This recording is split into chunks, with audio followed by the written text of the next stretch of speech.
the Honorable Rector of UIN Syarif Hidayatullah Jakarta, Prof. Dr. Hajah Amani Lubis, MA, who unfortunately cannot join us today, and thus will be represented by Vice Rector of Academic Affairs of UIN Syarif Hidayatullah Jakarta, Prof. Dr. Zulkifli, MA. Second, the Honorable Dean of the Faculty of Economic and Business of UIN Syarif Hidayatullah Jakarta, Prof. Dr. Amilin, MSI AK, and Faculty Management. The Honorable Dean of Faculty of Business, Economics and Accountancy of University Malaysia Sabah, Associate Professor Dr. Rami Abdul Karim. Please welcome our three special guests. And all the participants of this international seminar and LOE signing who have my utmost respect. First of all, let's express our gratitude to Allah Subhanahu wa Ta'ala who blessed us with His guidance and mercy, grant us happiness and health so that we can attend and participate in this special event. Praise and salutation upon our Prophet Muhammad Sallallahu Alaihi Wasallam, who had brought us to the path of light from the edge of darkness. Before we going into the main event, it will be nice for me as the moderator of this morning event to introduce myself. My name is Firman El Amni Azra. It is a wonderful and precious opportunity to be your moderator in this event. Now, moving on to the next agenda, which is recitation of Holy Quran and Dua by Muhammad Alan Hidayat. Mr. Hidayat, the time is yours.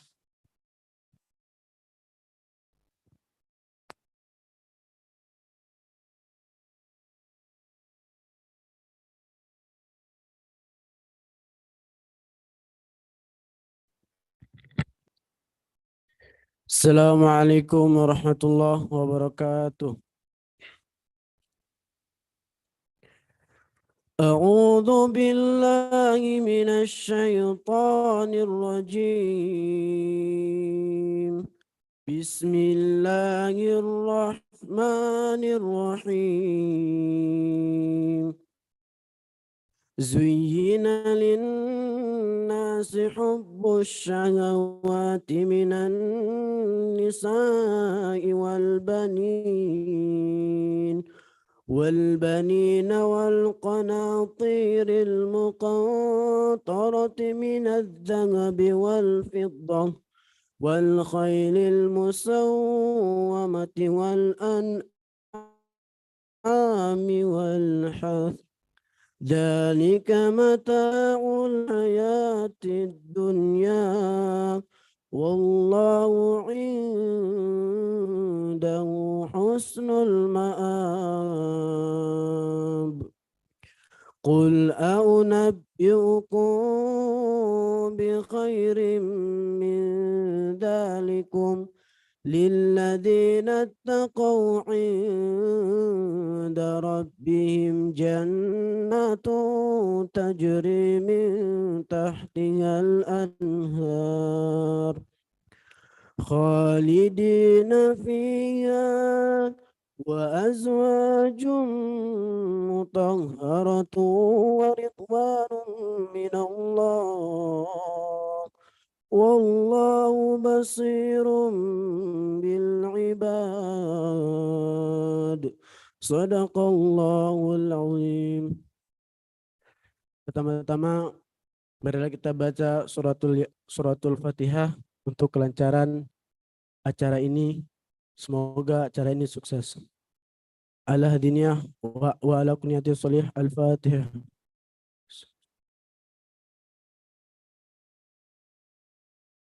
أعوذ بالله من الشيطان الرجيم بسم الله الرحمن الرحيم الحمد لله رب العالمين اللهم صل على سيدنا محمد وعلى آل سيدنا محمد اللهم اغفر لنا ذنوبنا وذنوب والدينا وارحمهما كما ربيانا صغيرا ولجميع المؤمنين والمؤمنات والمسلمين والمسلمات الأحياء منهم والأموات.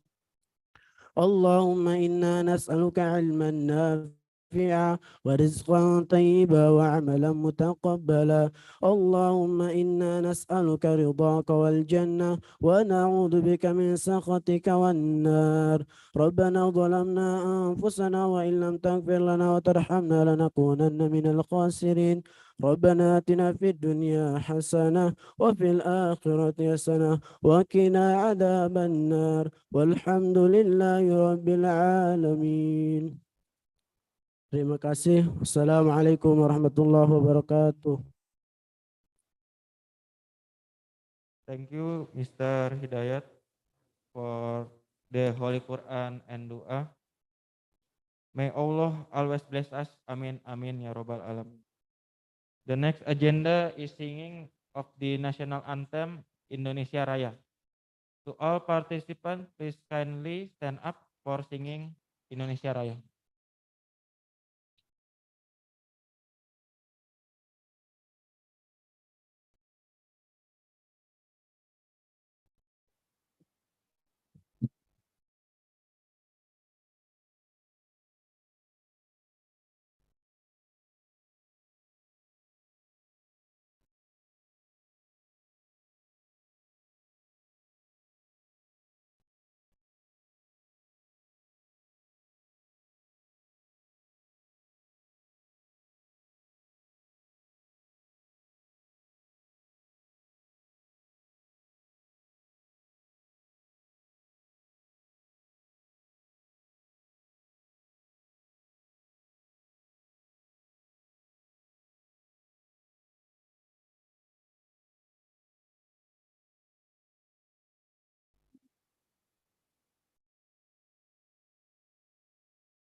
Thank you very much for singing Indonesia Raya. All guests, please have a seat. The next The next agenda is welcome speech. The first speech will be delivered by the Dean of Faculty of Economics and Business, UIN Syarif Hidayatullah Jakarta, Prof. Dr. Amilin, SEAK MSI. The time is yours.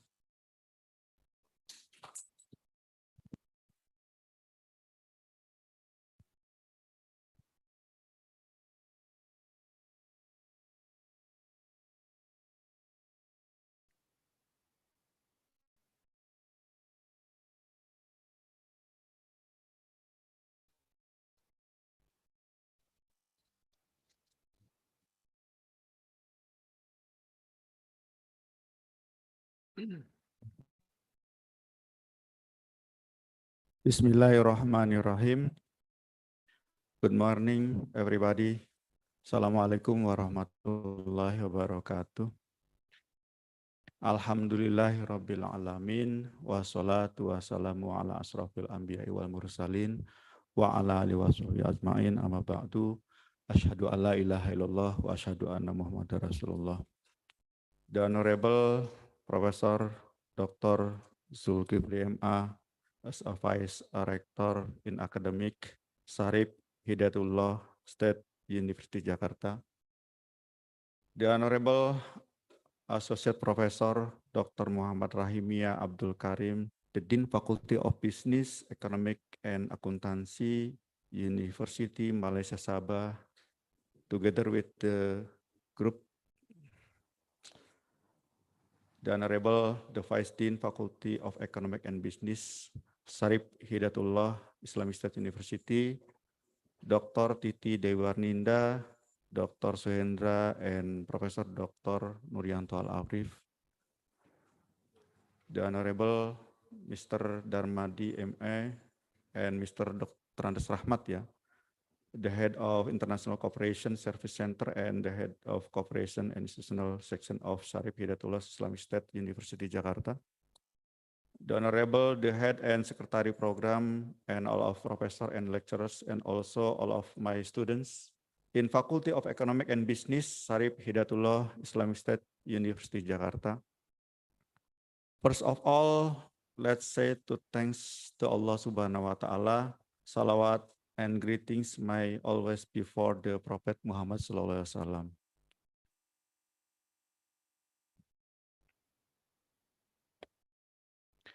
Mr. Associate Professor Dr. Muhammad Rahimi Abdul Karim, and ladies and gentlemen from University Malaysia Sabah, welcome to Indonesia, welcome to Jakarta.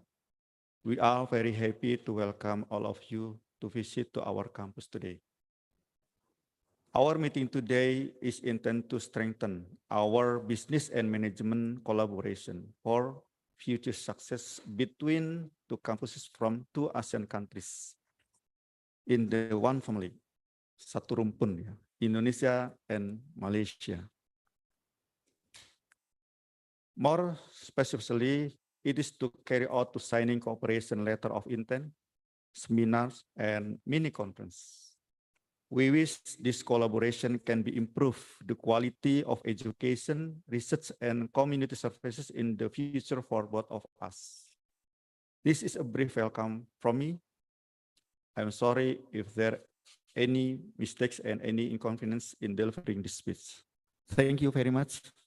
Wabillahi taufiq wal hidayah. Assalamualaikum warahmatullahi wabarakatuh.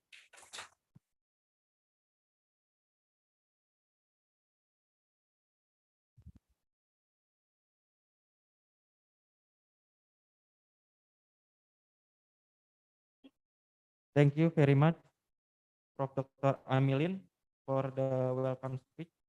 Next, there will be second welcome speech from Vice Rector of Academic Affairs of UIN Syarif Hidayatullah, Prof. Dr. Zulkifli MA. The time is yours.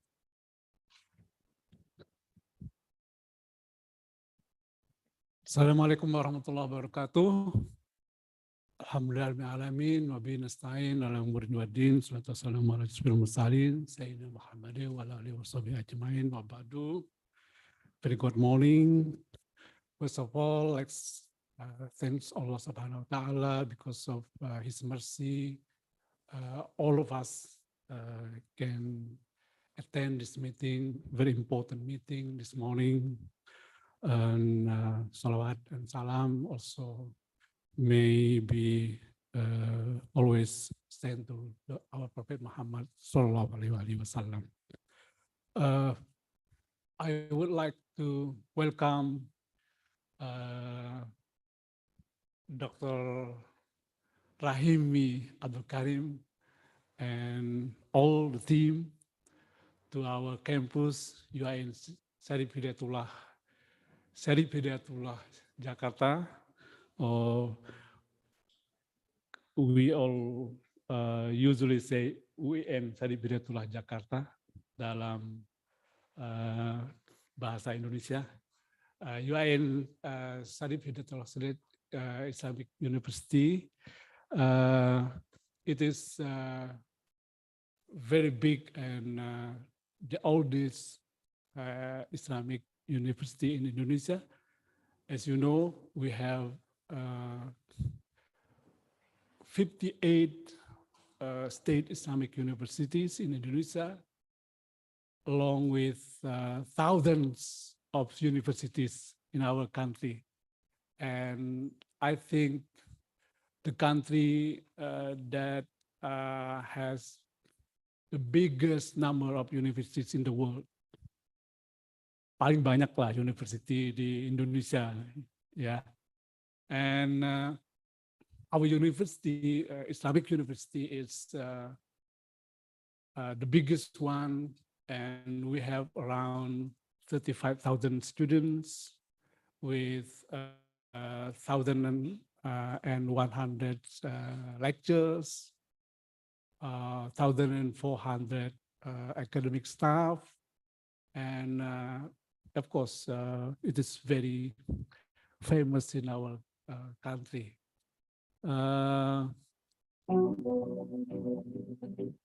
Before I continue my speech, apology from our rector, Professor Amani Lubis, Ibu Professor Amani Lubis. Last night, she informed me to attend this meeting on behalf of authority, just to welcome you together here in our university. And of course, we understand that our era is the era of collaboration. All universities and all of us need this, not only to increase the reputation of our university, but also to attract more stakeholders, more supporters to our programs, not only in academic affairs, but also in publication, community engagement, and in all aspects of our university. And again, we need this, all right? And as your information, we have, I think, more than 500 MOU. And this morning, our intent to commend this collaboration, I think it's a very important step. And we have just talked just now at the Dean's office. Maybe we later assign the MOU at Sarawak, all right? And we hope this plan will be carried out maybe in few months this year.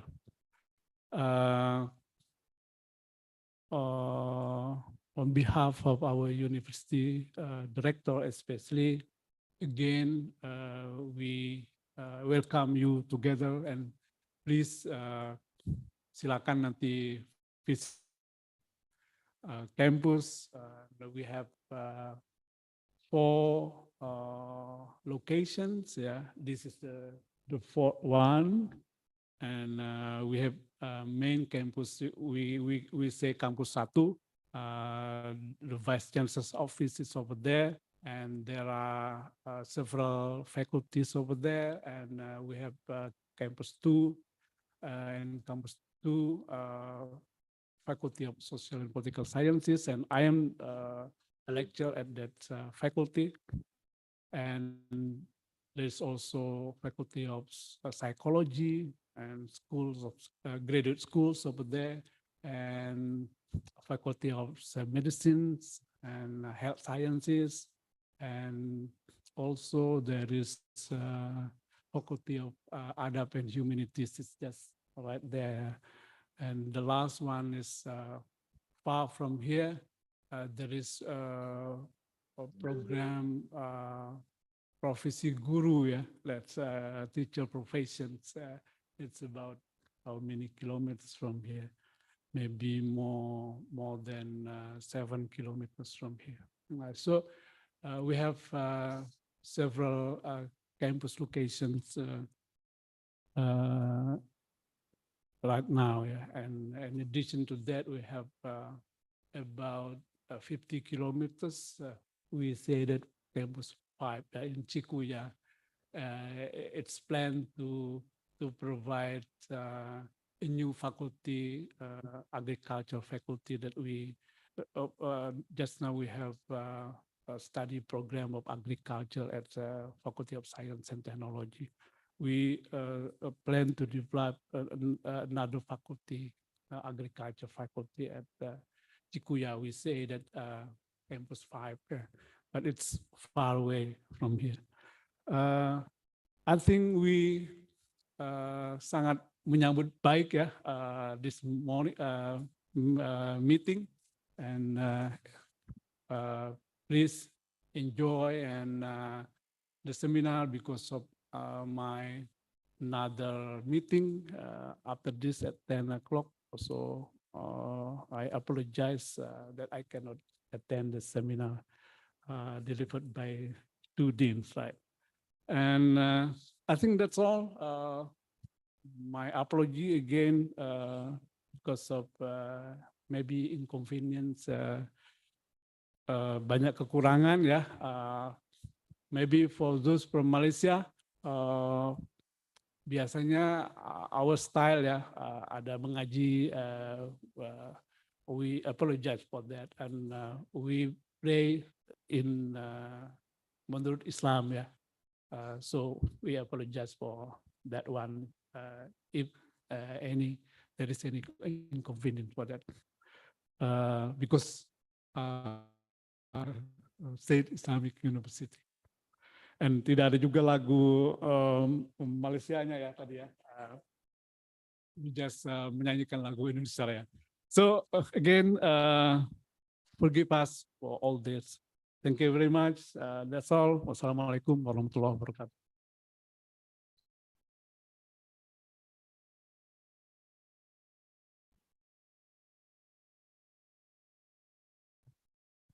Thank you, Prof. Dr. Zulkifli, for your welcome speech. Next, there will be the welcome speech from the Dean of Faculty of Business, Economics and Accountancy of University Malaysia Sabah, Associate Professor Dr. Muhammad Rami Abdul Qadir. The time is yours.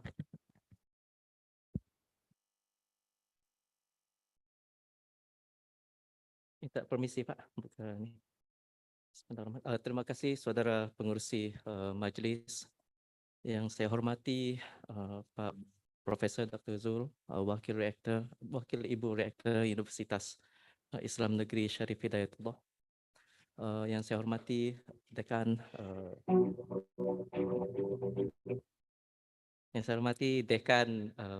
Fakultas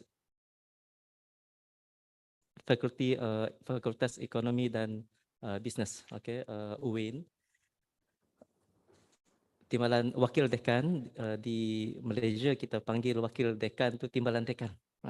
Wakil dekan Prof. Dr.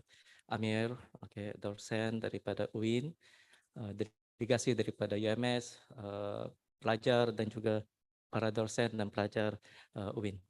Assalamualaikum warahmatullahi wabarakatuh dan salam sejahtera semua. So pertama sekali saya nak ucapkan setinggi-tinggi penghargaan dan terima kasih Pak Zul, Pak Amir sebab terima kita pada pagi ini. Sebenarnya lawatan saya memang selalu kagum dengan hospitality yang diberikan oleh Indonesia, dan sebenarnya tak ada apa yang kurang lah yang saya nampak daripada acara pagi ini, dimulakan dengan surah Al-Quran, dan benda tu memang something yang kurang biasa di sana di university. Tetapi biasanya bacaan Al-Quran ni dibuat masa pertandingan tilawah. Mungkin something yang baru pada kita, tapi it is something yang yang very interesting. Alright, sebenarnya my team already prepared for me the draft speech, but I know that Pak Zul having another meeting afterwards. So with regard to the UMS, our visit here is actually part and parcel of our accreditation's effort initiative. So UIN is the first university we visit. After this, we are going to visit a few other universities. Okay, we are also going to visit the Bank Muamalat. So it is part of our accreditations visit. Oh, yeah, sorry. We are in the process of getting the accreditation, ASCSB accreditations. But to me, it is not having visit UIN has its very significant impact as well. Pak Zul mentioned about this university is one of the hundreds of universities in Indonesia, and you have 35,000 students.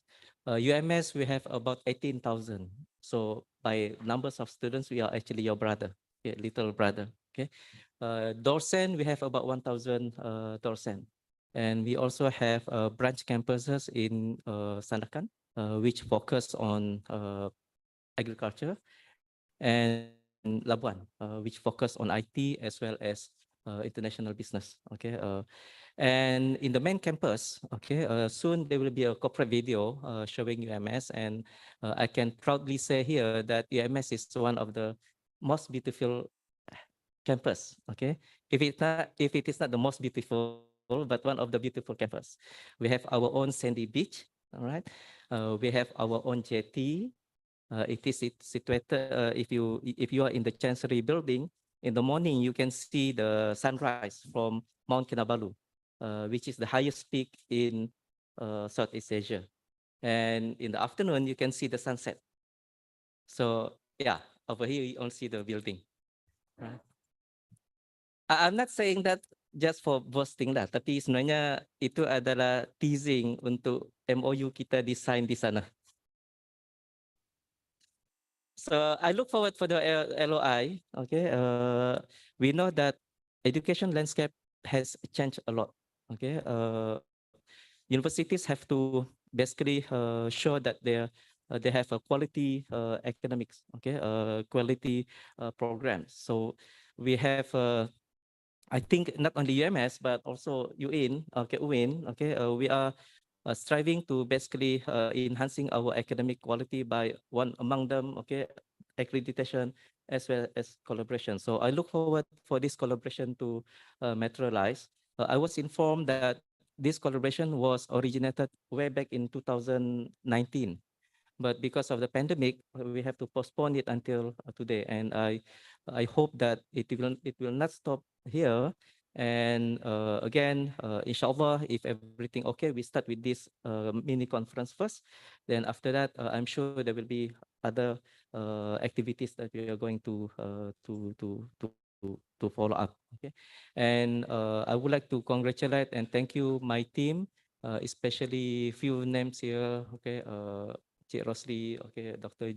June, Dr. Beatrice, from our side and from UIN side, I always hear the Ibu Cut. Last night I forgot, I mistakenly mentioned Ibu Cut lagi, all right, and Ibu Wi, okay, for making this activity a success.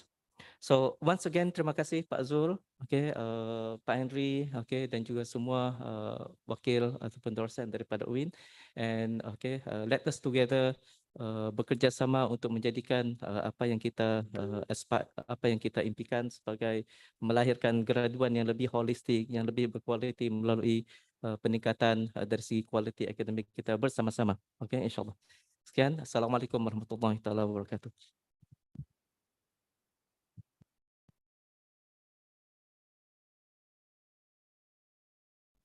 Thank you, Professor Muhammad Rahmi Abdul Karim, for your welcome speech.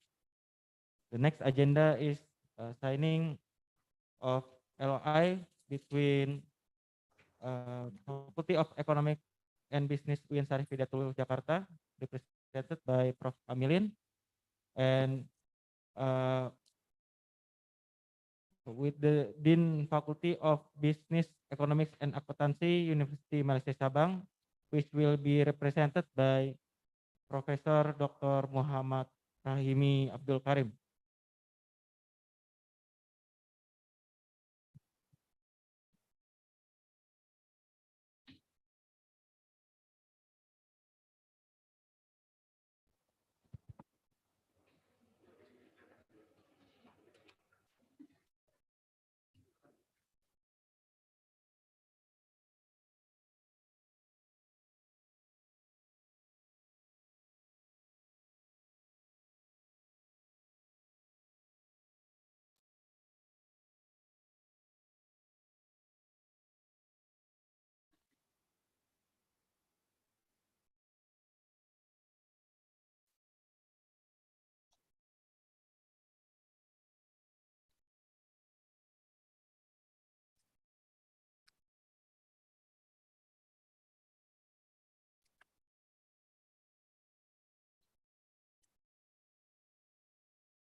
For the next session, we will start the international seminar with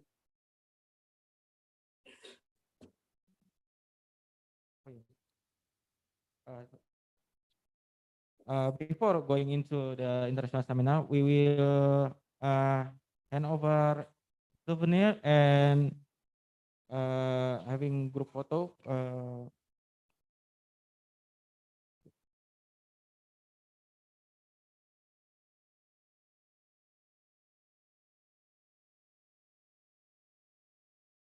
Uh, before going into the international seminar session, we will hand over a token of appreciation from our vice rector to Dean Rami Abdul Karim. Please.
Now there will be a handover of token of appreciation from University Malaysia Sabah to Dean of Faculty of Economics and Business Jakarta.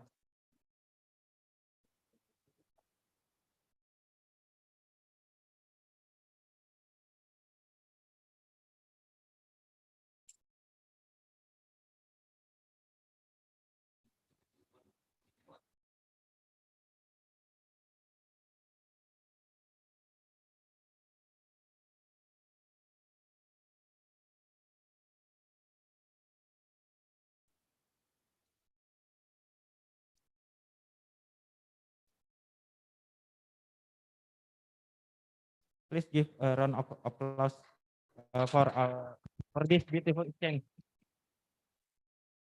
Thank you.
Okay. Our next agenda is international seminar, which will be delivered by our two excellent speaker.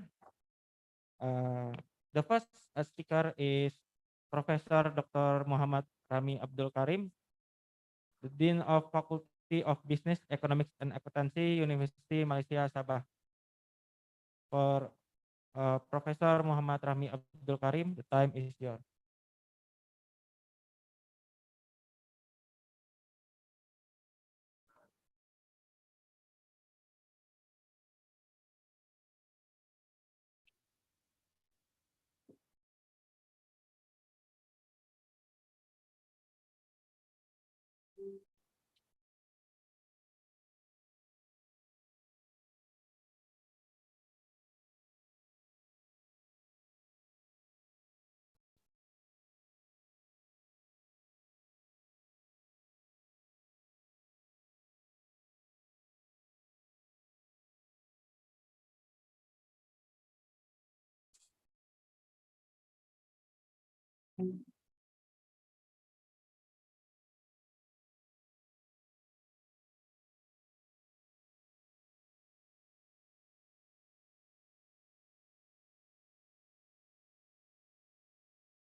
Kita start atau macam mana? Oh, boleh.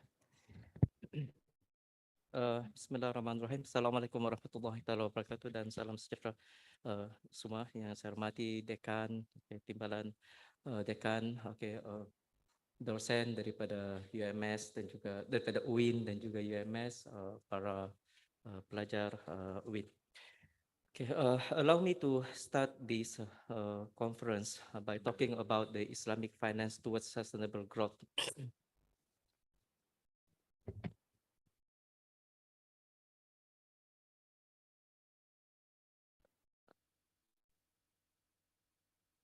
Pak, boleh pergi ke second page, please? All right, so I believe all of us here are already familiar with what we call Islamic finance and banking. So like Indonesia, Malaysia also practice a dual banking system where we have the Islamic banking and finance run in parallel with conventional banking. So having running in parallel, of course, we expect a lot of challenges, faced by Islamic banking and finance with regard to market competitions, technology, all right, expertise, etc., etc. And but despite all the challenges, Islamic banking in Malaysia has progressed very, very well. All right, if you look into the latest statistic, in terms of the market size of Malaysian capital market, in total is about 3.5 trillion ringgit, of which about 2.5 trillion ringgit is Sharia compliant capital. All right, so that constitute about 65% of the total size, capital in Malaysia. With regard to the global Islamic finance industry, expectation is the same. Okay, we look into the possibility that the Islamic finance globally will expand around 10 to 12%. In 2021, 2022. All right, and the expansions of Islamic banking asset in some Gulf Cooperation Council (GCC) countries, Malaysia and Turkey, and Sukuk issuances exceeding maturities explain this expected performance. One of the driving factor, of the Islamic finance is because of the high demand. All right, we know that global population is about 7 or 8 billion, of which the Muslim population accounted for 1 billion. But if we look into the wealth of the Islamic nation, all right, there are a sizable amount of Islamic nations, which benefit from basically the oil industry. So because of the oil boom way back in 1970s, 1980s, and up to now, the demand for Sharia compliant assets has also increased. Islamic finance expanded rapidly in 2020 with total asset increasing 10.6% despite the double shock from the COVID-19 pandemic and the drop in oil price. But if we look into the current oil price now is stabilizing around $90 per barrel. And we see that a lot of countries are in road of recovering from the post-pandemic era. And we are expected that the high oil price and the economic recovery of these countries will again propel demand for Islamic banking product. But there are 3 possible challenges which we guess will be faced by Islamic finance and banking operators. One is the advancement in the standardization and integrations of the industry. Second is the frequent issuance of dedicated social Islamic finance instruments and green sukuk, as well as the higher digitalization and fintech collaboration. So those are the 3 challenges. Okay, we look into the next slide. So the growth of Islamic finance in 2020 is expected to be around 10%. And for the next 2022 or so, the expected growth is about 12%. But in terms of industries asset, it expanded by 10.6% in 2020 versus 17.3% in 2019. and majority of the main factor for the growth was driven by the higher sukuk issuance. All right, I believe sukuk Islamic or Sharia compliant bond. The chart one, okay, up there, indicate to us the sukuk, okay, the growth of the takaful, okay, sukuk, as well as Islamic banking asset. So we see that the sukuk, okay, has increased, okay, more than the growth registered by the fund, okay, takaful, as well as the Islamic banking asset. So that is why we see the sukuk as one of the driving factor for the higher or the growth of the Islamic finance and banking industry. Next slide.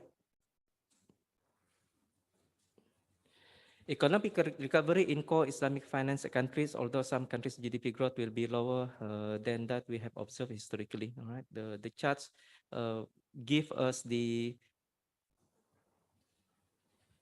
growth, okay, of the four countries, okay, Iran, okay, Malaysia, GCC, okay, as well as Turkey. Then what evident from that chart is we see the Islamic finance in the four countries has increased, okay, after it experienced decline, okay, in 2019 and 2020. So here is where the potential economic or demand for Islamic finance will be expected. Okay. That is the overview. We look into the issue, okay, in greater detail. Issue one that we highlight here is the advancement in the standardizations and integrations of the industry.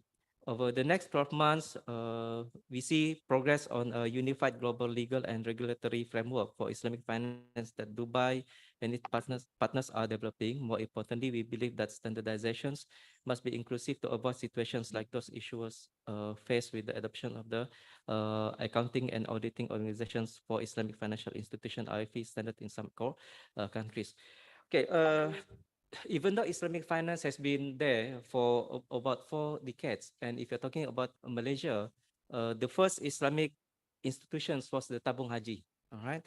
And I was informed that Indonesia also, the past few years, has established its own Tabung Haji institutions. So Tabung Haji was established way back in 1965. But the real, okay, activities of Islamic finance was actually started after the establishment of Bank Islam Malaysia Berhad. That was in 1983. And Malaysia has a very comprehensive Islamic finance and banking ecosystem, okay, where we are not only having the institutions operating or running the business of banking and finance, but also the banks, okay, are also supported by the educations, okay, like Bank Negara established the INCF, which focus on educations of Islamic banking and finance, and it is also highly supported by the government. Okay, Securities Commission has one focus on developing Islamic finance capital. But despite, okay, it has been for 4 decades ago, standardization is still issue, okay, with regard to Islamic banking and finance. Okay, a lot of things has improved, of course. If you recall what happened during the early days of Islamic finance, okay, one of the area, because of the lack of products as well as the lack of regulatory framework. And one aspect in the regulatory framework is about the Sharia Advisory Council. Okay, so we know that Islam has 4 mazhab. Okay, so when you have the 4 mazhab, okay, always the problem is if the bank want to develop a product, okay, whether the product is approved by the Sharia Council, okay, and the Sharia Council, it depends very much on from where the expertise come from. Okay, if the I think we all know that Islam has the four main mazhab, okay, Shafi'i, Hanafi, Hanbali, and Maliki. So the decisions of the Sharia Council normally influenced by from where the scholars are trained. All right. That explains why, if you look into Malaysia, okay, the way scholars in Malaysia define, okay, Islamic or Islamic Sharia, okay, very much inclines toward Shafi'i. So that is why for Malaysia and Brunei, you see that there are some product. I'm talking about the early stage of Islamic finance, not the current one. All right. If you look into the in the past, there is what we call fatwa shopping. Okay, what does it mean is if you develop a product and you submit to one Sharia Advisory Council, it is rejected, you can always go to another Sharia Advisory Council. And the theory is that eventually you will find one advisory council which will approve the product. The classical example will be the Al-Ina and uh, Al-Ina, okay, which was only approved by uh, scholars in Malaysia and Brunei. I don't know about Indonesia, but as far as I know, only Malaysia and Brunei approved these two products, Al-Ina and BBA by Bitaman Ajil. So that was the among the challenge. Other challenges will be in terms of liquidity.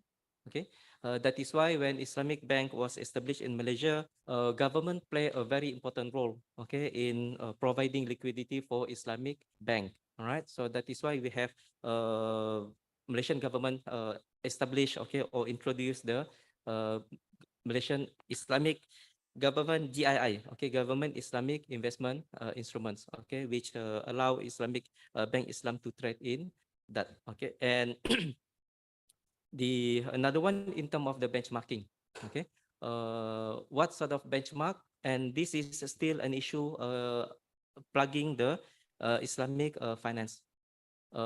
If you're talking about sukuk, even they still use LIBOR, okay, as the benchmark. So we know that LIBOR is conventional, all right, but all this has been resolved until we find, okay, alternative to all this benchmark and product.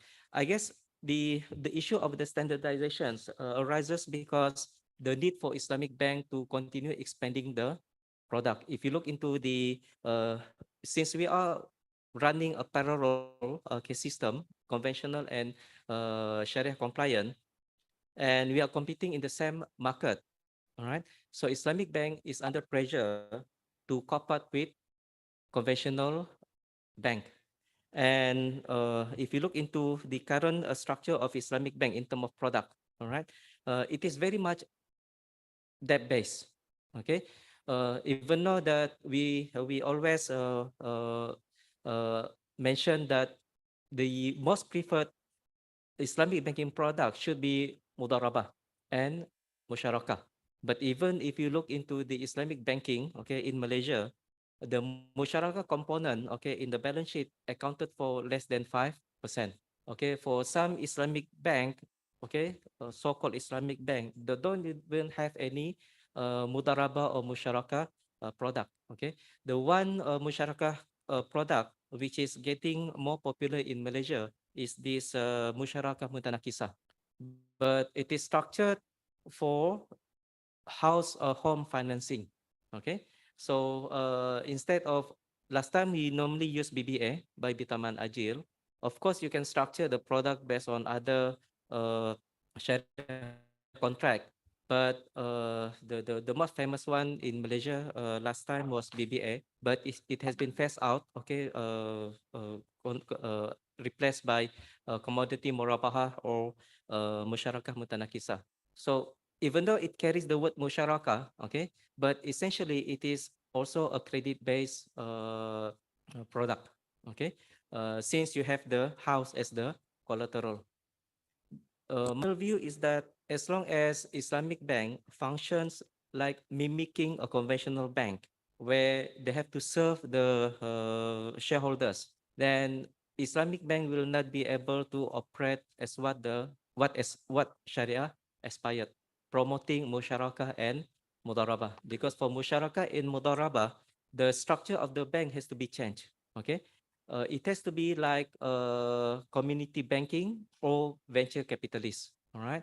Otherwise, they will not be able to promote more of musyarakah and mudarabah. So as long as our Islamic bank operate like conventional bank, okay, depending on credit-based instruments, all right, then there will be no way for Islamic bank to basically pro, promoting musyarakah and mudarabah, unless if they change, okay, uh, they change, okay, their structure into more like a community bank or more like a venture capital, because mudarabah and musyarakah work best, okay, as venture capital. All right. Community banking, of course, you're talking about Kardul Hasan. Uh, at the international level, we have the IFE, okay, but of course, IFE come out with standards, okay, for Islamic banking. But we do know that some of the standard maybe will be difficult to be implemented in some Muslim countries which run the Islamic banking operation. Right? Issues two, social Islamic finance instruments and green sukuk. We may also see more frequent issuance of dedicated social Islamic finance instruments and green sukuk as the industry realizes the leverages its alignment with environmental, social, and governance ESG values. So we know that this CSR, environmental, social, and governance become talk of the day. Even at university, I'm not so sure whether you're aware of THE, Times Higher Education. Okay, so Times Higher Education measure how university respond to the 17 SGI, okay, which uh, promoted by United Nations. So it's all about sustainability. So the same here, okay, with regard to Islamic finance industry, the concern towards environment, okay, social developments, okay, governance has forced Islamic banking to structure their product so it meets, okay, all these requirement. The aftermath of the pandemic and the agenda for core countries' energy transition could create opportunity to expand these products. We expect adoption will remain slow, however, given the additional complexity related to these instruments and core Islamic finance countries' slow implementation of policies to manage the energy transitions. So the issues related to Islamic finance and green initiative, okay, because we are talking about the what kind of products, okay, which could fulfill the environmental, social, and governance needs. Okay, so we we know that one of the major obstacle with regard to Islamic finance is related to the product. Okay, before Islamic bank can can create a product, it has to follow certain process. Okay, so it is not like conventional. Okay, relatively, Islamic finance and banking institutions will have more stringent requirement, because you're not only need to fulfill the conventional, okay, or the existing laws, but also you have to look into the Sharia component of it. All right. That is why the adoption is pretty slow. And another one is because of the expertise. Okay, we unlike conventional. Okay, we do not have that many expertise. Okay, with regard to Islamic banking and finance product. Issue three is the higher digitalization and fintech collaboration. All right, next slide, please.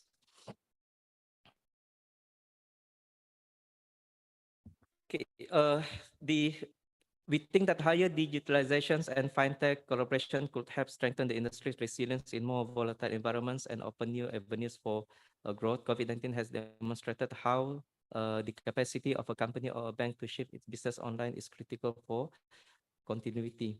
All right, assessing bank services digitally, issuing sukuk on a digital platform using blockchain technology and enhancing cybersecurity. All right. So we know that, okay, especially after the COVID-19, the main lesson learned, okay, from the COVID-19 is how important the technology. All right.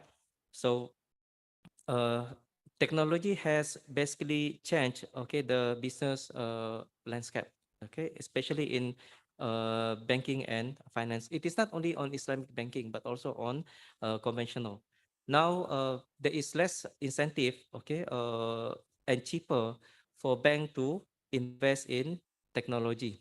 In fact, I'm sorry lah, my colleague in HE06 is financial management and banking. My advice to my student is that if they are expecting after their work, after their study, they work in a bank as a of bank officer, the desks are all gone already. Okay.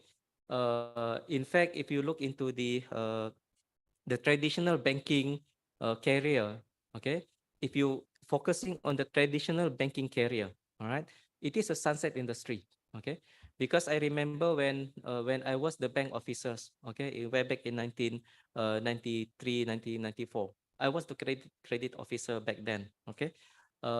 I process about 30 loan application per day, despite other things, all right.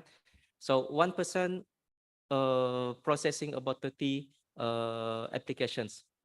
But now, using technology, okay, the human, you do not need one, two, three officers. Okay, the customers will fill up the online application form. The bank develop the algorithm. Okay, evaluate the applications and shortlist those very qualified creditors. All right. So one bank officer, through with the help of the technology, can actually evaluate, okay, 50, 100 applications per day. All right.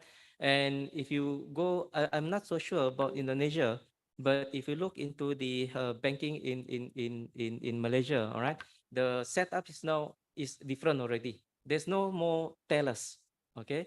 There's no back office anymore. Okay. If you enter a bank, what you will see is a desk. Okay. And the bank officer is not only providing you the banking service, the normal one, but also advisory service as well. Okay, so the landscape has changed very much. Okay, and it is affecting not only conventional but also Islamic banking. So there's a lesser need to have concrete, okay, or building. You can reach the customers through technology. And here is where Islamic bank should capitalize, okay, on the investing in IT, okay, investing in technology. That is one part of it. Another part, okay, is about if you look into the world today, okay, the money in terms of money creation, okay, it looks like, this is my personal view line. All right, it looks like the government has losing its control over the productions of money. I hope I'm telling betul lah, okay, Dr. Caroline. All right. During the Bretton Woods, government can only produce this amount of money based on this amount of reserve of cash of gold that they have. Okay, but after Bretton Woods, it is not only the the government which printing the hard currency, but the banking system can also create money. Okay, I'm sure you're familiar with the fractional reserve system and how this fractional reserve system, while it benefit the economy, but it also create the most ugliest byproduct of this fractional reserve system is of course the credit growth. All right. So because of that, you have the higher inflations. Why you have the higher inflation? Because the ability to obtain credit, okay, create demand for the product. This is basically what Islamic finance want to address. Under the Islamic finance, the growth of the money commensurate with the growth of the productivity. That is why you are talking about musyarakah and mudarabah. So as long as Islamic finance, okay, continue on the credit base, okay, the impact, okay, will not be different, okay, from what you see in the conventional bank. And the creation of money is no longer just by bank transactions. All right. Now we have this blockchain. We have these cryptocurrencies. Okay. So all these pose another challenge to Islamic Bank. Okay. One aspect of this cryptocurrency blockchain is whether or not it is accepted by Sharia. Okay. And up to now, as far as I know, there's no one single country, okay, which totally accept, okay, cryptocurrency, for instance, as a mode of transactions. Okay, but again, if Islamic Bank want to benefit, okay, from this growth, then Islamic Bank also will have to invest a part of it in the technology and look into how the blockchain technology, okay, cryptocurrencies, fintechs, big data, okay, will also benefit the Islamic Bank industry. But above all, I guess if Islamic Bank really want to benefit, then two conditions must be fulfilled. Okay, one, they must have the technology. Another one, they must have the expertise. Okay, in order for Islamic Bank to really benefit from the growth. Okay, in these digitalizations and fintech. With the right coordinations between different Islamic finance stakeholders, we believe the industry can create new sustainable growth opportunities and contribute to shared prosperity. So I guess that's all for my sharing today. I welcome any question later. Thank you. Assalamualaikum dan salam sejahtera again.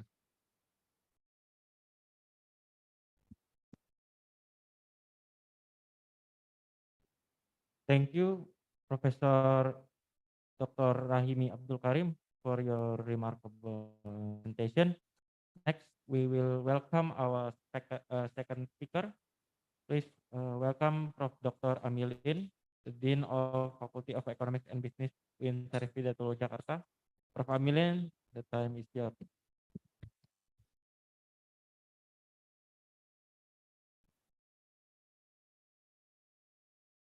The good presentation from Professor Dr. Muhammad Rahimi. Good presentation. Thank you.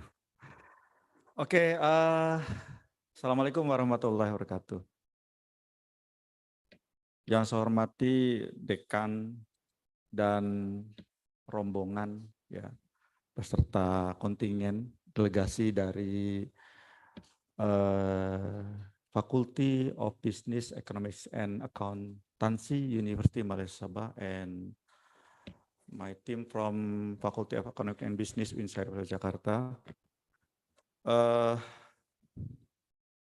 The committee, can you show my presentation?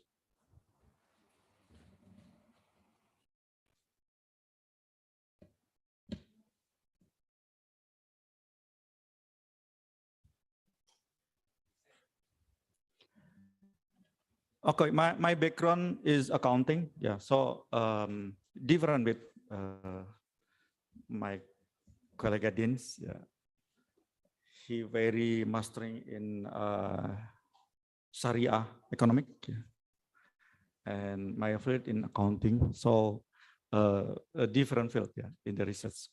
But no problem, yeah. Okay.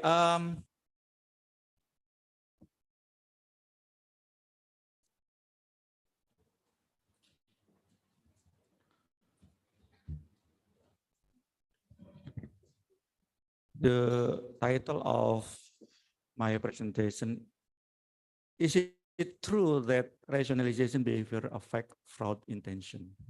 Actually, there is this mini research to confirm theory of fraud. Yeah, there are at least 3 theory of fraud.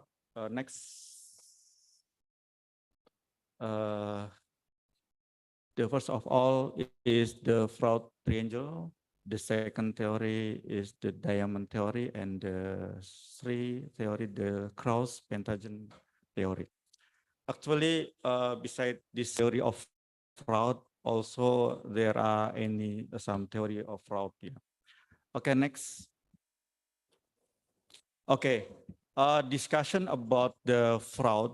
It's occurs in any place not only in the private company, also in the government, yeah, and the other place.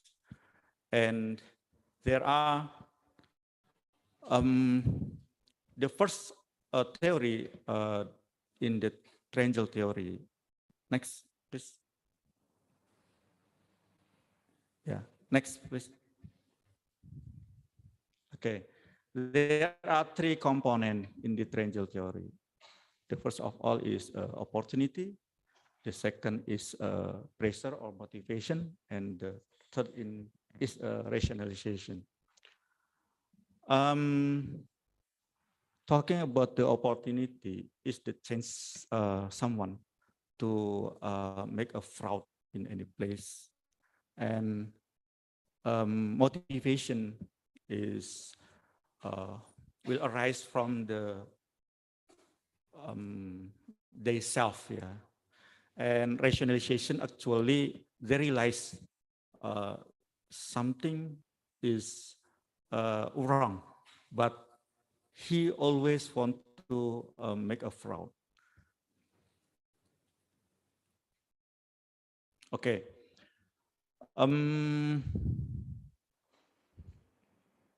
Yeah, talking about the opportunity. Pressure sometimes involve personal situation that create or demand for more money. Such situation might include vices like drug use or gambling, or merely life, even like a spouse losing a job. At the other times, pressure arises from problems on the job. Unrealistic performance targets might provide the motive to perpetrate fraud.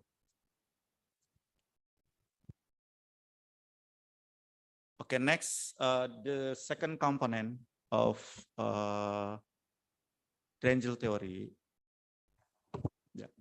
Pressure sometimes involve personal situation that create a demand for money. Such situation might include cases like drug. Yeah.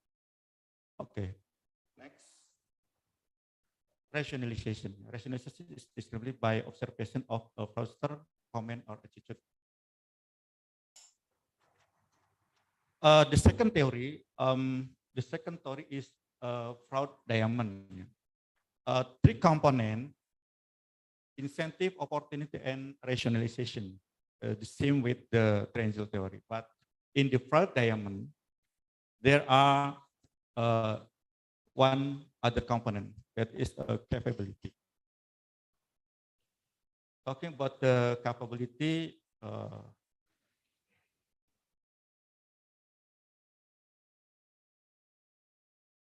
this theory proposed by David Wolf and Dana Hermanson. The fraudster side must have the required traits. Example: greed, weakness of character, excessive pride, dishonesty, and ability. Yeah. Example: knowledge of process and a control to actually commit the fraud. Okay, the third theory is a cross-fraud pentagon. The difference with the two theory above is that this theory have two additional components and competence. Arrogance is identified as attitude, security, and feel entitled or greed as part of a person who believes that internal control does not apply to individuals. And competency is the ability of employees to operate control internally by developing strategies, sophisticated deviation, and for controlling social situation for the sake of profit by selling it to the other people. Okay, focus of discussion today on rationalization based on research study. This study took by I myself with my team, Rahmati and Surtikanti, and will be present next month in Berlin, inshallah. The purpose of this study is to obtain evidence for the effect of rationalization behavior on employees' fraud intention. The time of study January up to March in this year. And the research population is civil servants who work in the ministry or agency of the Republic of Indonesia. The sample selection method is convenient sampling. The data testing method use single regression. This is output of the data analysis. We can see that from this output, the value of significance is W.WWW. Okay, the result of study, the result of hypothesis testing indicate that rationalizing behavior has a positive effect on employees' fraud intention. So the conclusion is yes, it's true that rationalization behavior affect fraud intention. And the second conclusion, the finding is consistent with fraud triangle theory, fraud diamond theory, and fraud pentagon theory. And the last conclusion is the triangle theory, fraud diamond theory, and fraud pentagon theory are an established theory. So I think why we realize this study. I want to analyze, is it still consistent, this theory? Because from maybe 40 years ago, since this theory found, and now there are any variable like technology and so on. So although any years there are any change the situation, this theory still consistent with this today condition. I think enough my presentation, my short presentation. Thank you very much for your attention. Assalamualaikum warahmatullahi wabarakatuh. Thank you very much, Prof. Dr. Amilin, for very insightful presentation. Now, we will continue with Q&A session. For this Q&A session, we invite all participants to ask any question to our two speakers. For any interested participant, please raise your hand.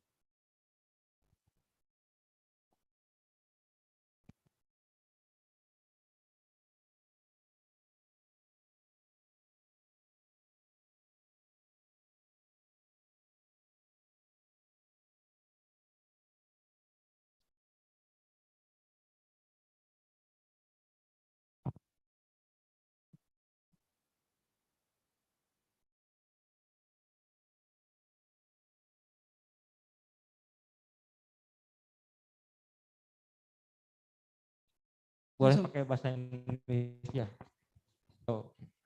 Assalamualaikum warahmatullahi wabarakatuh.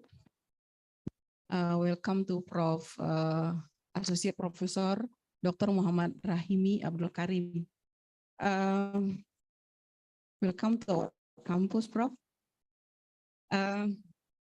Your presentation is very interesting. You explained about how the growth of Islamic finance in your countries. So I get one point from your presentation. You mentioned that it is challenge to apply the profit sharing in Islamic banking when they are still use the same platform, look like conventional, explain like that. So you suggest to use the to make more easy. So use the structure of the capital or the structure of the capital, use community-based or venture-based. I need the more explanation about that. Thank you, Prof. What I said just now is, if Islamic bank operate like conventional bank in terms of the structure, okay, we are saying here is Islamic bank is owned by shareholders. You follow? All right. And the shareholders, basically, their focus is to obtain profit through dividend.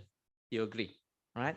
So, in order to do that, okay, Islamic bank will need product which can guarantee, okay, some sort of giving guarantee to them, all right, that at the end of the day, Islamic bank will generate profit, right? Because you're serving the shareholders, right?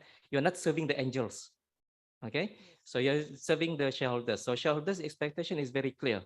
I invest my money today, I want it to grow by next year, all right? Okay, you understand that part, okay? But in terms of financing, if you're talking about Islamic bank, all right, we have what we call maqasid al-Shariah. So by right, Islamic bank should not just focusing on profit, but also fulfilling the maqasid al-Shariah. You understand that part? All right. Okay. Now the problem is in terms of product. Okay. Islamic bank, since they have to serve the interests of the shareholders, okay, they have to design a product, okay, which will give the guaranteed profit to them. Even though in Islamic finance you don't get a guaranteed profit, but certain type of product will give you that guarantee. I'm talking about credit-based product. All right. But credit-based product is not actually, my personal view, is not the preferred form of financing because of this credit-based product. Okay, the bank will run just like conventional bank. They create the credit. Even though Islamic bank don't use the word loan, they use the word financing, but the effect is the same. You are creating more credit. All right. Why? Because it will be very difficult for Islamic bank to have equivalent benefit from musyarakah and mudarabah. Because under the mudarabah and musyarakah, it is a profit base, a profit sharing. Okay, you know that economy is fluctuating. Some days will not be that hot, okay, or shine. Okay, some day will be rainy. Okay, so Islamic bank do not have that capacity. All right, because let's say you want to Islamic bank want to venture into musyarakah mudarabah, you need expertise in every single industry. That is almost impossible. And Islamic bank, you cannot have today your rate is this much. Next year your rate is zero. You cannot afford to face that. Okay. There is what we call share displacement risk. Okay. If you continue with that type of product, there is possibility during the bad years. Okay, you see your customer will be running away from you. All right. So my argument is that if Islamic bank want to have the same structure like the conventional bank, it will be very difficult for them to promote musyarakah and mudarabah. They have to accept, okay, the fact that, okay, we are serving the interests of the shareholders. The only way Islamic banking institutions, okay, who want to really promote Islamic banking Sharia, I mean the musyarakah and mudarabah, if they operate like community banking or venture capital, because venture capitalists, all right, you look the way they operate. Okay, I give you money today. Okay, you make money, we together grow.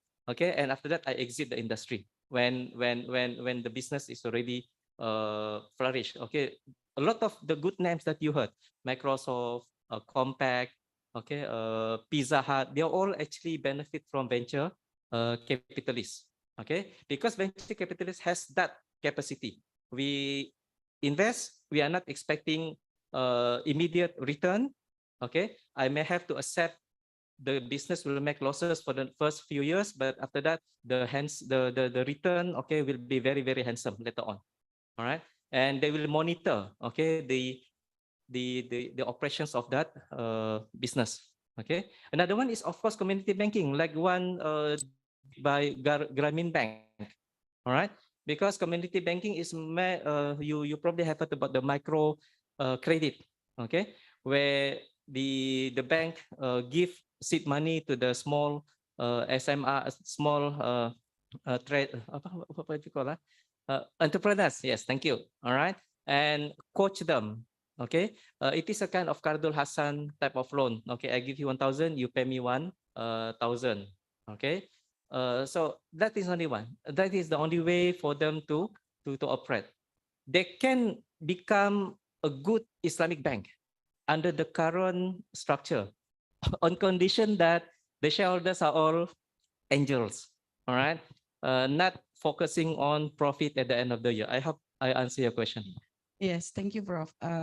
If I may to give opinion about your statement, because based on my research that I agree with you that need to explore more about the structure of capital in banking, because they cannot make easier for their financing like murabahah musyarakah.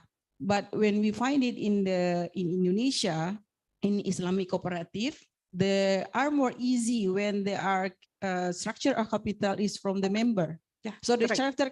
So when you mention about that, that's I remember from that part. Correct. That Cooperative banking. yeah, Correct. cooperative Betul. banking. Yes. So it's make easy for them. So maybe I hope I can discuss more with you about this because it's very interested discussion. Yeah. Thank you, Prof. Even cooperative banking in Malaysia quite new. You probably heard Bank Kerjasama Rakyat. Oh yeah. Bank Kerjasama Rakyat is cooperative banking. Again, Bank Kerjasama Rakyat by statute different from conventional bank. Yeah. All right. So because it is under different act, cooperative banking, and another one is Co-op Bank Persatuan, also a cooperative banking. So cooperative banking, in my definition, is more like community because it is the members, okay, who become the owner, okay, of the bank. Again, so we are in the same thinking. Yes. All right. I'm talking about if you want to make Maybank, for instance, Maybank Yes. Islamic like a very Sharia compliant, then you are not only have to change in terms of the product, but also the philosophy of it. All right. Prof. Thank you. Thank you.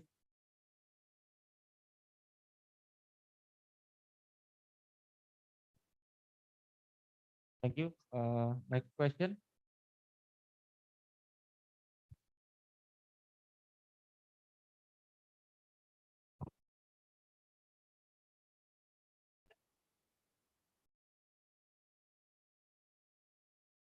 Right. Dr.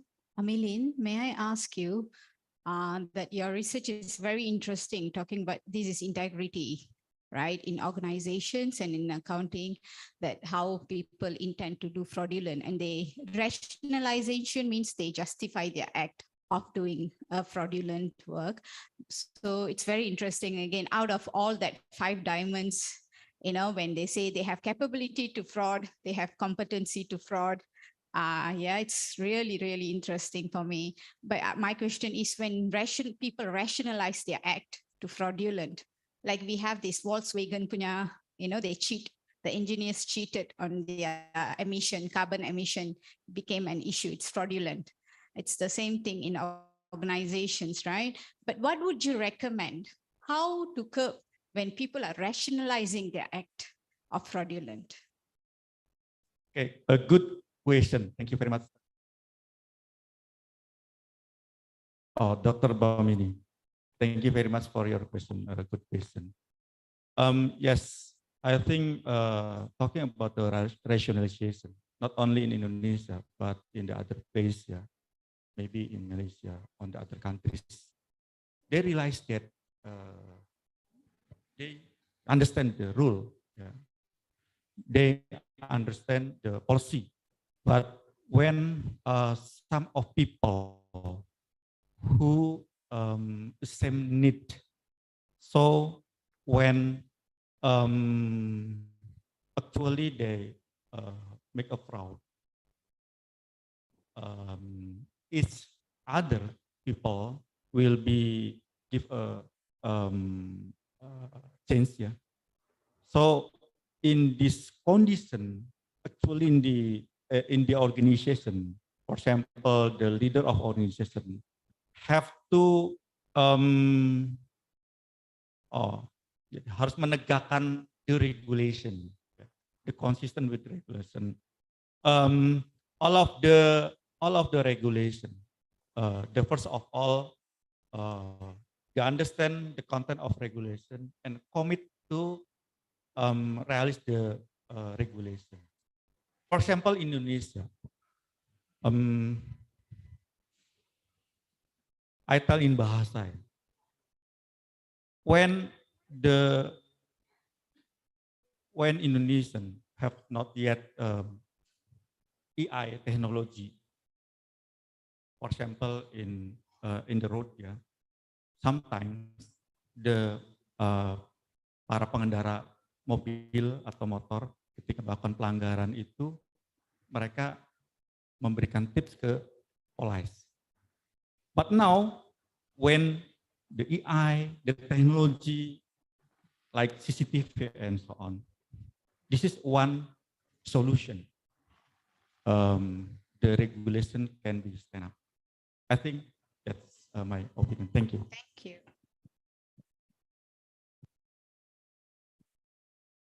Thank you. Next question.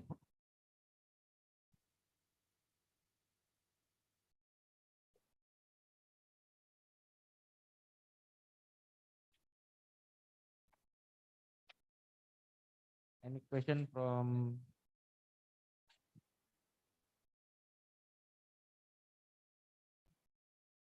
Assalamualaikum warahmatullahi wabarakatuh. Bismillah. Selamat pagi menjelang siang. Bisnis Profesor Muhammad Rahmi. I'm very happy to listen you explore about Syariah Council in Malaysia. Just any questions I want to confirm to you. I know Syariah Advisory Council is the backbone of Islamic economy and finance, not only in Indonesia but so in Malaysia. I catch in your presentation, maybe you can correct me if I mistake in my opinion. In Indonesia, Syariah Advisory Board is just only one, DSN.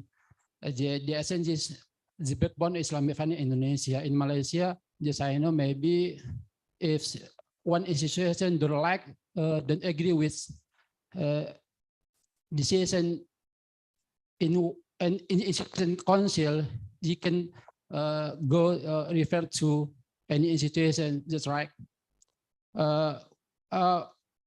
Just the reason how the Syariah Council in Malaysia makes sure the Syariah compliant implementation can be implementation in Islamic institution in Malaysia. Maybe different, maybe this decision one institution and an institution.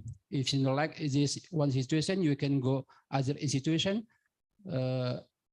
How to make sure the Sharia compliant implementation purely in the Islamic finance institution in Malaysia. Thank you.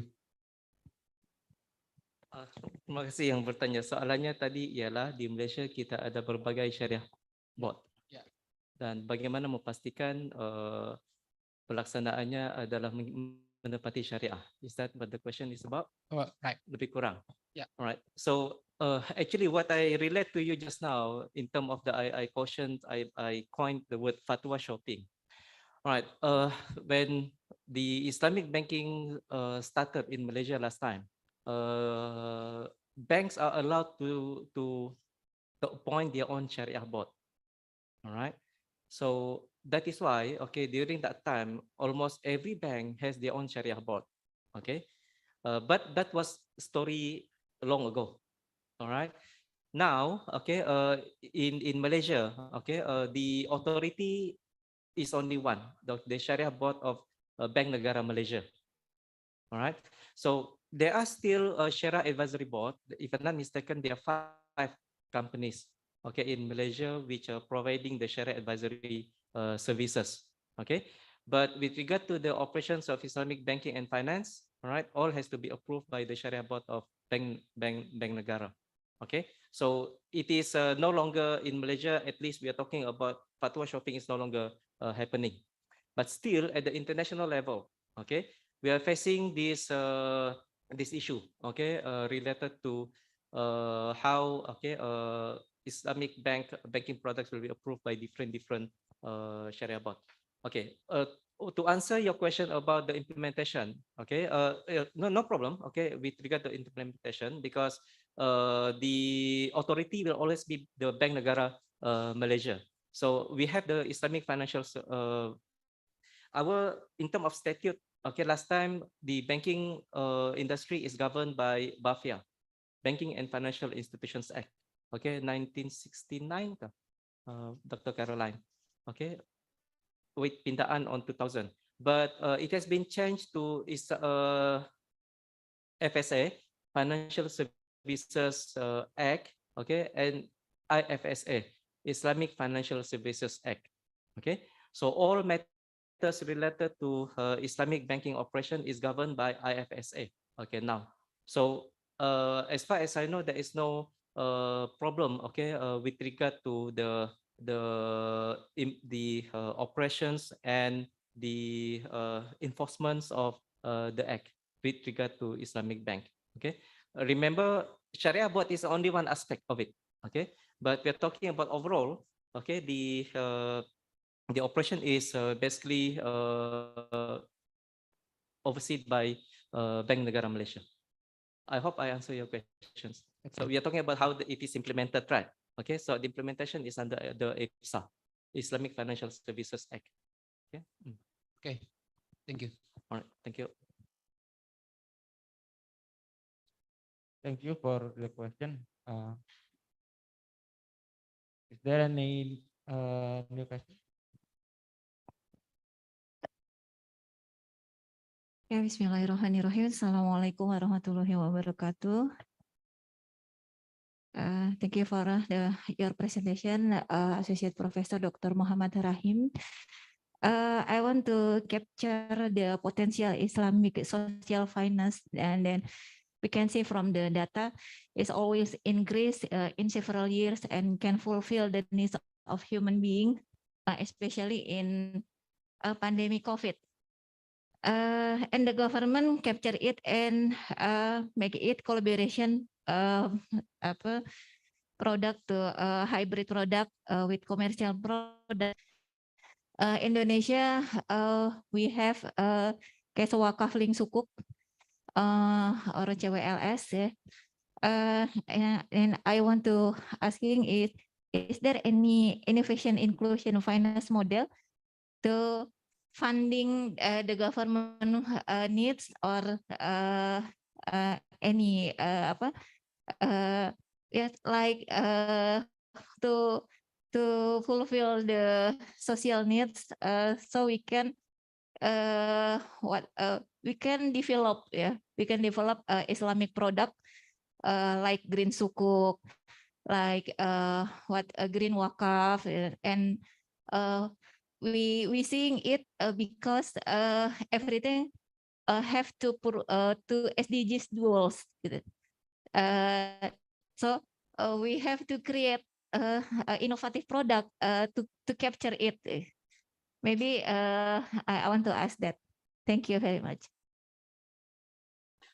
The question is innovative model finance. Is there any innovative like a green sukuk or green wakaf then to fulfill our what we in here we call APBN or APBD gitu, anggaran belanja pemerintah negara gitu. Okay, I always believe that innovations will continue.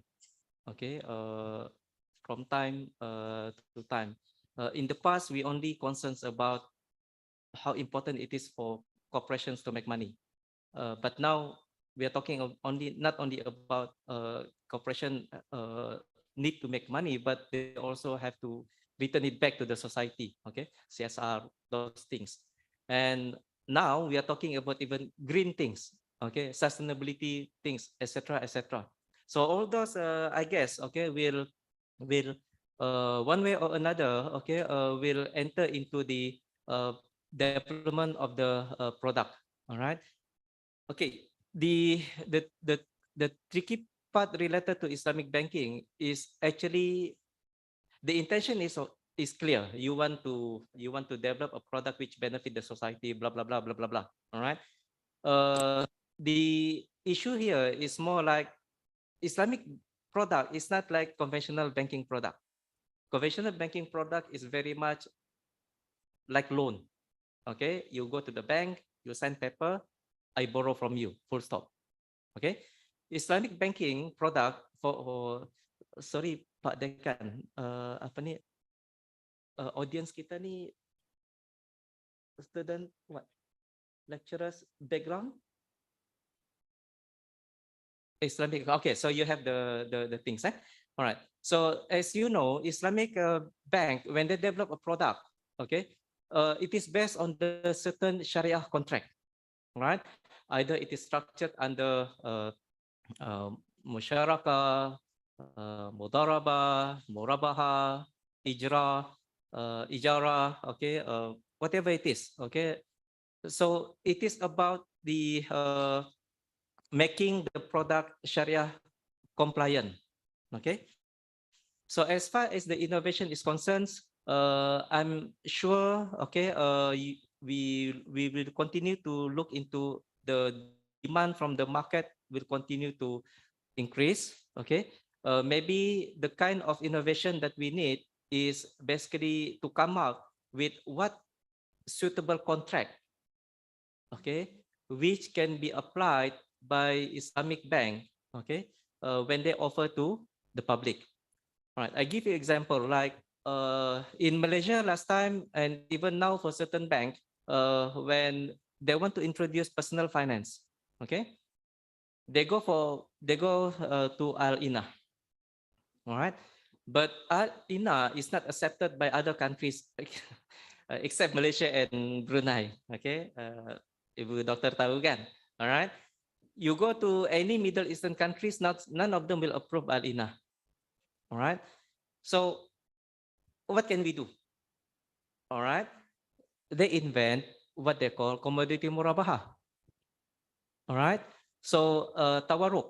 All right. So instead of you produce, you structure the product based on Al-Ina. Now you have alternative which is tawaruk and which is based on tawaruk or applying the commodity murabaha so that you can have the you can introduce your personal financing. Okay, but again, all these are basic credit based. There's no instruments. Okay, maybe we should look into the creativity or innovation should be directed towards creating more mudarabah and musharaka kind of products. All right. So that okay, Islamic bank will be able to fulfill okay not only the economic objective but also as well as the Sharia objective. All right, and that is the most difficult part because we do not have the expertise yet. All right. No worry, we have until kiamat, okay, to develop all these product, and normally the product will come together with the technology. So hopefully with the advancements of the technology, okay, with advancements of the knowledge, the modern knowledge that we are having today is only about 200 years old. The economic theory, the banking theory is only about 200 years old. So hopefully the next 10 years down the road, 50 years down the road, okay, with more brain innovative, like you all in front of her, Pak Dekan, okay, more creative, more innovative product will be developed by you all, okay, inshallah one day, okay. So don't lose trust, okay. Thank you. I hope I answer your question.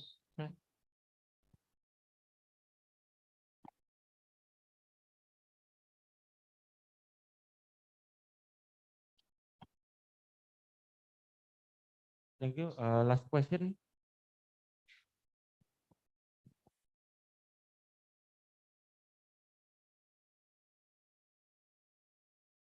Okay, good morning. I'm Lim. Okay, I have a questions for Prof. Alimin. Okay, I would like to know a little bit of your experience while you carry out the studies. Okay, because obviously the topic was a very sensitive topic. So during the data collection process, did your team encounter any resistance from the respondents?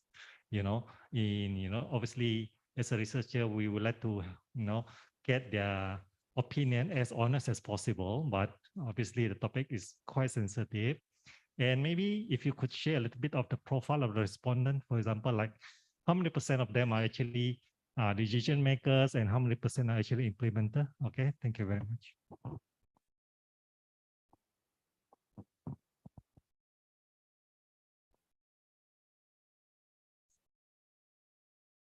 Okay, thank you very much, Dr. Lim. It's a good question, but I'm not too clear about your question, but I can catch up your question is about the respondent who participate in the research. The respondent who participate in this study is are auditors. The auditors, the internal auditors in the government, government auditors in Ministry of Religion of Republic of Indonesia. There are the status of employees is civil servant, so they have a special regulation. Yeah, maybe so it's different with if compared with the external auditor in CPA. Why I choose this population? Because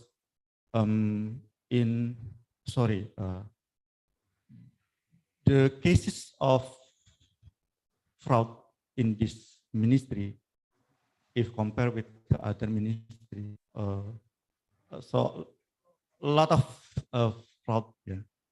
So I want to make sure that this theory consistent with the previous study and the result is consistent. Yeah.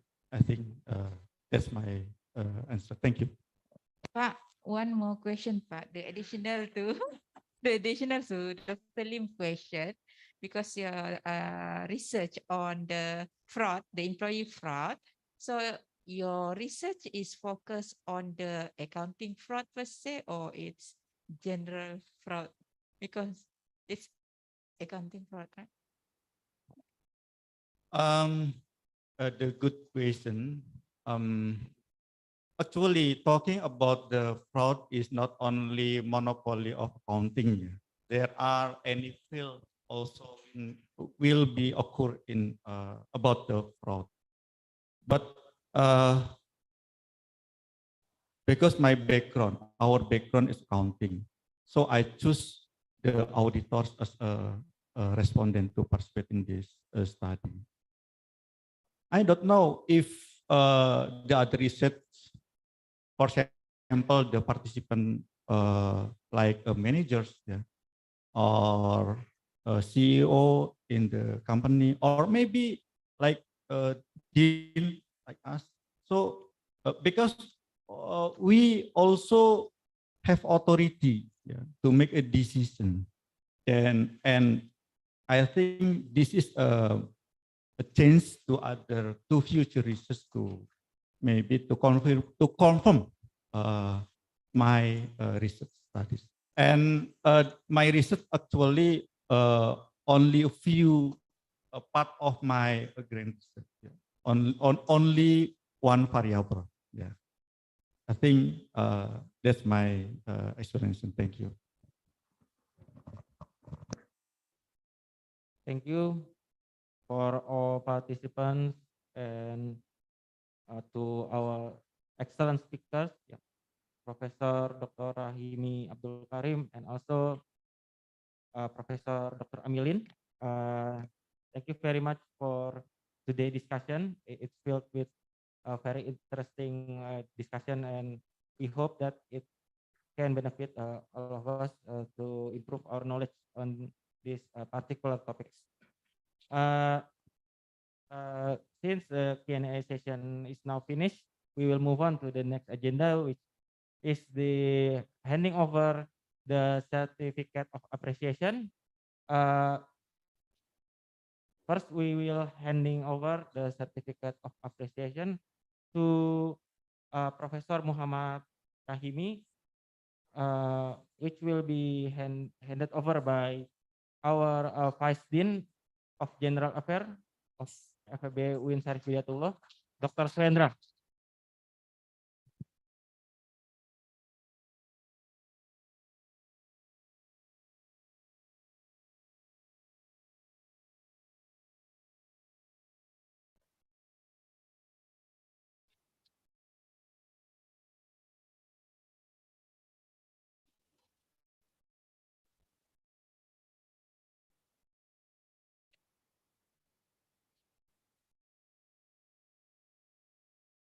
Thank you, Professor Dr. Muhammad Rahimi and Dr. Swendra. Please give a round of applause to our speaker. Wait.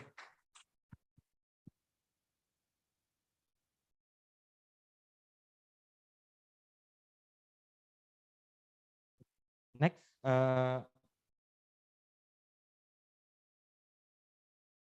UMS delegation will hand over a certificate of appreciation to Professor Dr. Amilin.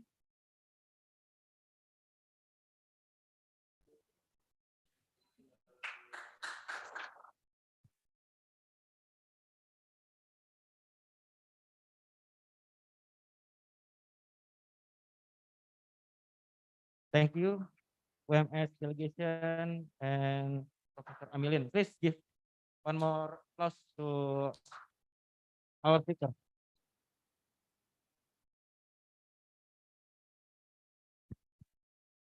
Before we close the ceremony, I will announce to all of the participants.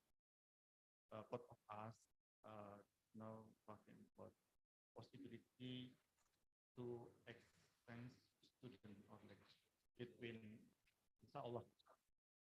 So not only lecture, we'll visit to. Are you ready to visit University Sabah? Inshallah ya. We will looking forward to visit web. Yeah, thank you. Thus, the international seminar session has concluded, and Alhamdulillah, this international seminar session has been finished. Let's close this session with saying Hamdalah. Alhamdulillah.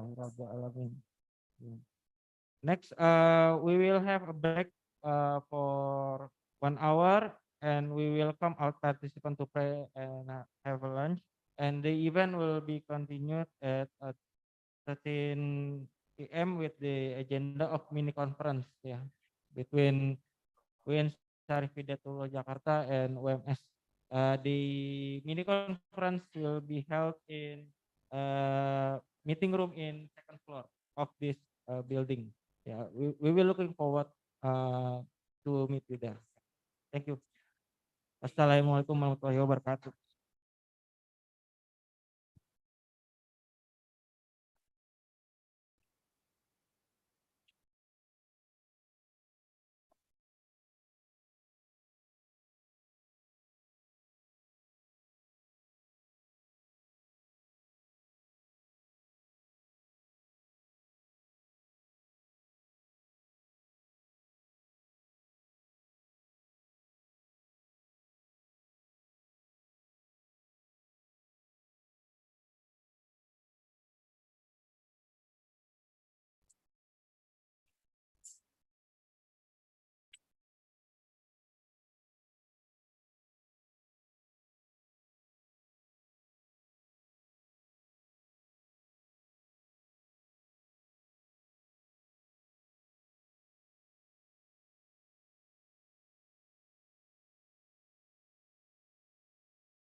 Begini kan?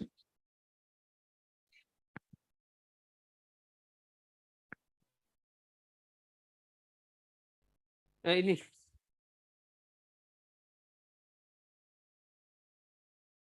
Oke.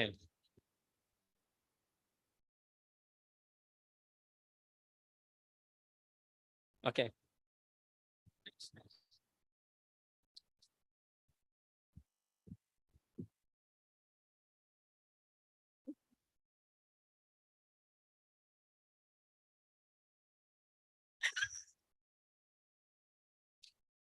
Kau din kan?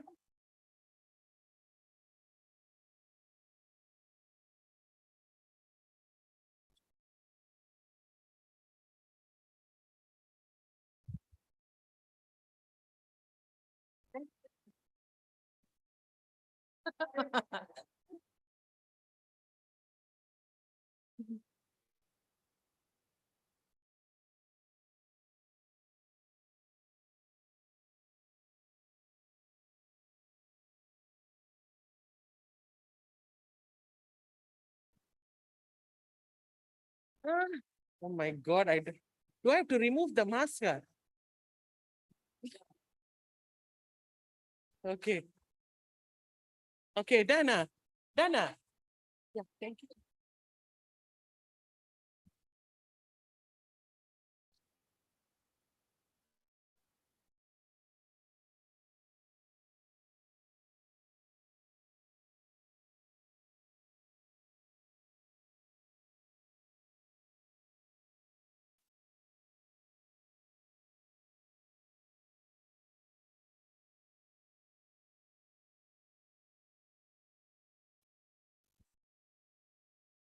Oh, ya, kok buka. Sepatunya ada paper di sini. Jangan dong.